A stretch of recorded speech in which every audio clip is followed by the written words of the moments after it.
Hi, Mario. Can you help me prepare some things for the next month? Okay, sure. What can I help you with? I need to visit the customer in Germany. It's important. What can I do to help? Can you send an email to the customer? Ask them when I can visit them next week. Please do this fast. It's a priority and very urgent. Right, I'll do it today. Thanks. This next task is also important. Can you invite everyone to the next team meeting? Yes, I will. But first, you need to book a meeting room.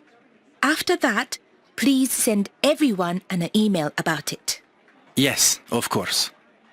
And finally, can you write a short report about our new project? I have to give a presentation to our managers next month. Please do it when you have time, sometime in the next 2 or 3 weeks. It's not too urgent. Sure, no problem. I can do it this week. There is no hurry. Take your time.